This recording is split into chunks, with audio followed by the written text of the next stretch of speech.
नमस्कार। आज मैले 5 वटा कुना भएको टपरी बनाउन जाँदैछु, जसलाई यहाँ मैले ड्राफ्ट पनि देखाएको छु। यो बनिसकेको टपरी चाहिँ घाँसको पातको टपरी हो कि सालको पात होइन। र अहिले चाहिँ म सालको पातको टपरी बनाउन लाग्दैछु। यसका लागि मैले दुईपट्टि फेद र टुप्पा फर्काएर यसरी राखेको छु। नियमित पञ्चभुज अथवा रेगुलर पेन्टागन यसको बेसमा चाहिँ त्यो हुन्छ। र यसरी दुईपट्टि फर्काएर पात राखेको छु। यसको तल टुप्पा चाहिँ दाहिनेतर्फ फर्काएर र फेद देब्रेतर्फ यो तल राख्ने पातको चाहिँ माथि राख्ने पातको चाहिँ फेरि टुप्पालाई देब्रेतर्फ फर्काएर राखेको छु। अब म यसलाई सिलाउन जाँदैछु। यो सिन्का चाहिँ कस्तो आज मैले राम्रो बनाएको छु कि मसिनो पनि बनाएँ, यसलाई घाममा सुकाएँ।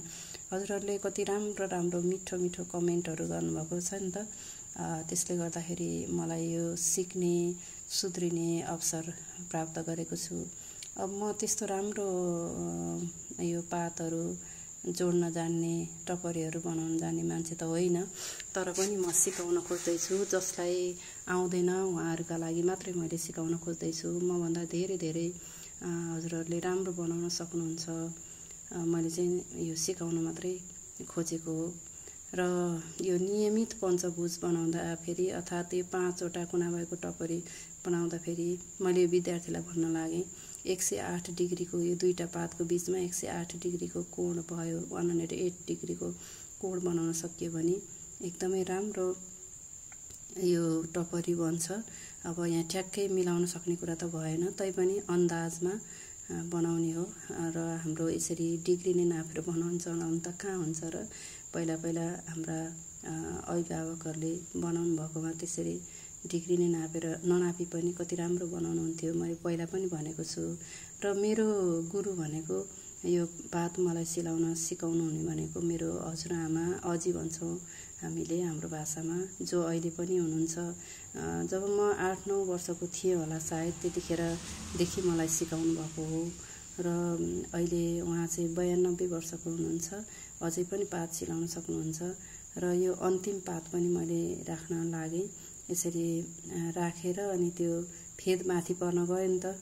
फेद माथि पर्न गएपछि अनि यसरी तल राख्न खोजेँ र अहिलेको जस्तै अब बन्दैछ। अघि ड्राफ्टमा जे देख्नु भएको थियो त्यस्तै बन्दैछ। मैले यसलाई टिपेँ र कति कमेन्टमा मलाई भन्नुभएको छ, हजुरलाई हेर्नुहोस् त अहिलेको जस्तै अनि गणितको शिक्षक हुनुहुँदो रहेछ भनेर भन्नुभएको छ। एकदम सही गेस गर्नुभयो। ल हेर्नु त, यहाँनिर दुईपट्टिको यो पातको बीचबाट अर्को फेरि यसरी उठाइदियो भने पछाडिको पातलाई चाहिँ अलिकति आफूतर्फ तानेर उठायो भने राम्रोसँग उठ्छ कि।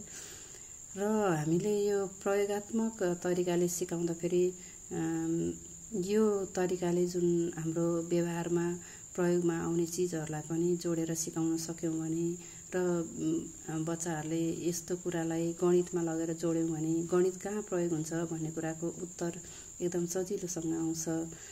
र हाम्रो त्यसो भए त मेरो ज्यामितिको गुरु त मेरो आमा हुनुहुँदो रहेछ भनेर एउटा कमेन्टमा भन्नुभएको थियो। पक्कै हो नि। हेर्नु न, माथि अलिकति बढी भयो, त्यसलाई मैले दोब्र्याएर सिलाइदिएँ। एकदमै हाम्रो विद्यालय भनेको पहिलो विद्यालय भनेको घर हो र हाम्रो गुरु गुरुआमा भनेको एकदमै हाम्रो मातापिताहरू हुनुहुन्छ, हाम्रो अभिभावकहरू हुनुहुन्छ। हामीले त्यहीँबाट नै संस्कार सिक्ने हो। त्यसैले मैले यो अब कहाँ प्रयोग हुन्छ यस्तो टपरी के काम भन्नुभन्दा पनि अब यसलाई सिकाउँदै जाने हो। सिक्नु त राम्रो कुरा हो नि। त्यसैले बच्चाहरूलाई वर्षै पछि मैले हरेक कक्षाको बच्चाहरूलाई मैले सिकाउने गरेको छु। यसरी यो पछाडिकोलाई अलिकति तानिदिनुहोस् त तल, अनि त्यसपछि राम्रोसँग बस्छ।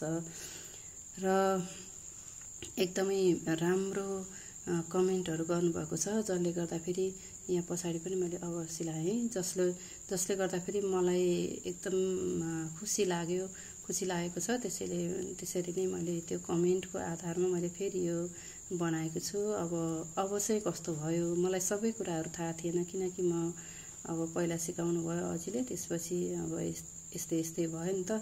त्यसैले अब अहिलेसम्म बनाएको हेरिदिनु भयो, धन्यवाद। कमेन्ट चाहिँ अवश्य गर्नुहोला है त।